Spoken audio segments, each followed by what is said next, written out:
I first became involved in art as a child. My parents gave me a Kodak Brownie Hawkeye camera, which is a box camera, film camera from way back in the day. I'm sure the older generation will know what I'm talking about. The younger generation will be like, what? But that's how I got started with photography as a child in elementary school. And I remember photographing class trips when we would go out to the zoo or what have you. And of course, there was a long succession of cameras since then. I also remember as a child going to photograph the car shows at the DC Armory and things of that nature. And so it's just really been a long progression. I really took a strong interest in photography right after I graduated from high school, immediately after. I don't know whether it's like I was struck by a bolt of lightning or something to really kind of pump up my involvement in it. So that's how I got started in photography and art. I do art photography. It's my specialty, fine art. I have done other types of work, including weddings and portraits and events and so on and so forth. But art photography is really where my heart lies. I'm able to express myself fully and completely through my craft and my medium. I'm a digital photographer. I started in film as a child, like I said, and progressed essentially for decades, shooting up to and including professional film photography work on the West Coast. I first learned of digital photography in the early 80s, about 1982. But the technology was so expensive at the time, no one could afford it. You had to work for somebody to work on a $1 million proprietary closed-loop system to learn the digital imaging. And once you were trained, they tried to work you to death to recoup the investment. So I was never able to get in on that. But I figured, you know, all I have to do is wait long enough and the technology would come trickling down. And I was standing there waiting for it when it got there, you know.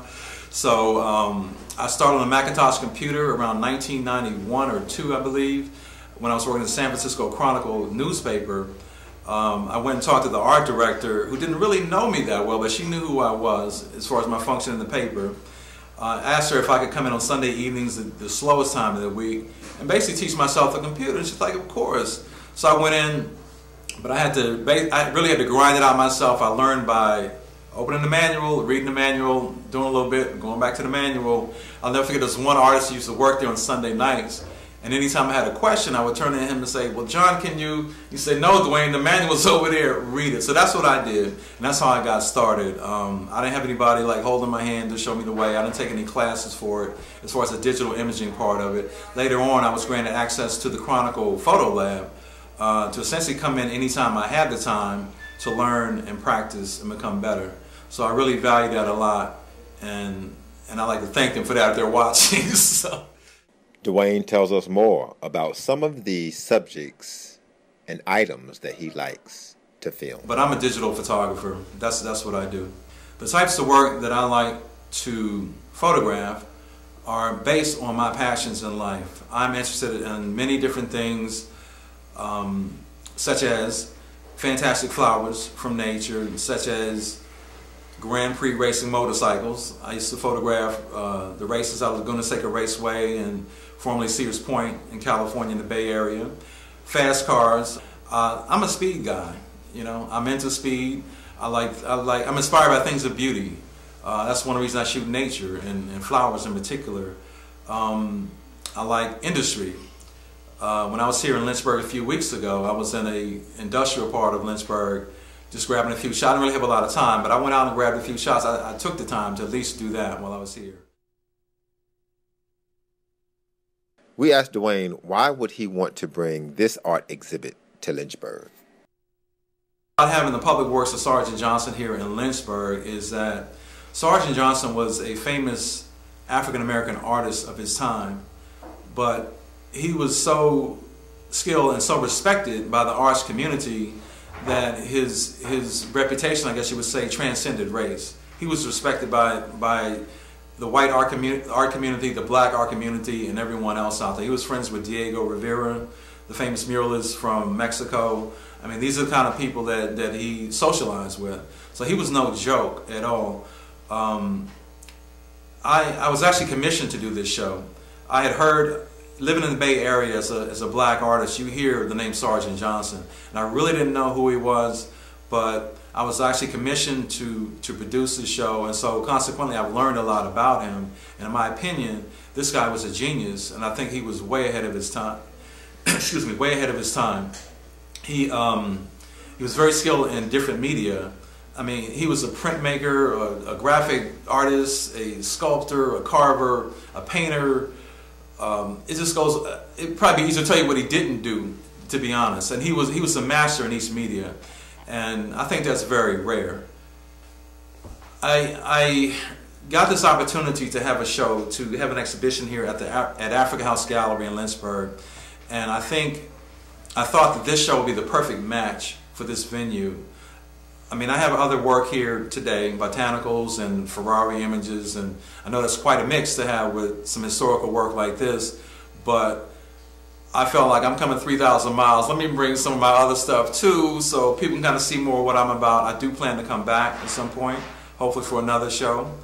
But a lot of people on the East Coast have not heard of Sargent Johnson. They don't know who Sargent Johnson is. And he was part of the Harlem Renaissance era and was certainly impacted by that whole movement. And it's important for us, I think as African Americans, it's important for us as Americans to know about this man. Supremely talented.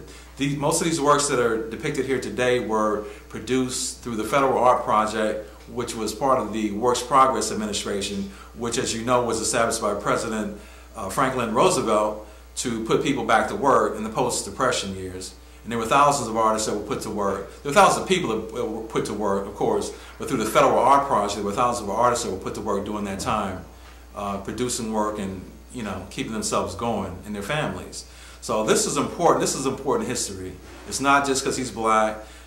He was a supremely talented artist. Dr. Brenda Waller is instrumental in this show being here in Lynchburg today. If it were not for her, this show would not be here. It's that simple.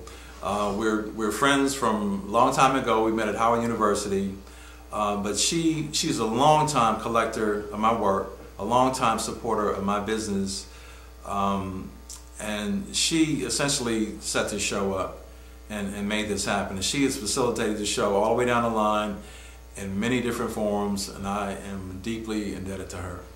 People can learn more about me and my work, starting off with my website. That's DuaneConliffe.com, and I'll spell it. It's DuaneConliffe.com.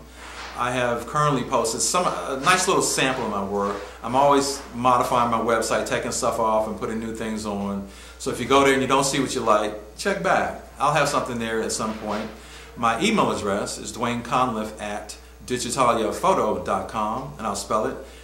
I already spelled Duane Conliffe, so Digitalia Photo is DIGITALIAPHOTO. Duane Conliffe at digitaliaphoto.com. My business is titled Digitalia Photographica, and I like to think of that as an entity that presents exotic digital imagery and lifestyle accessories. Duane Conliffe concludes our segment with his final words. I think everybody in the city of Lynchburg and the surrounding counties need to come down here and see this show. This show will be up through December 15th. There's plenty of opportunity. This gallery is open. The usual gallery hours are Saturdays from 12 to 3, and also during the week by appointment. This is Africa House Gallery. You can find the contact information at africahouse.org. It's located right here on Garfield Street in Lynchburg. The contact information for the gallery is on the website. The gallery owner's name is Ann Van de Graaf, and she's a wonderful lady and will be very happy to have you come see the show.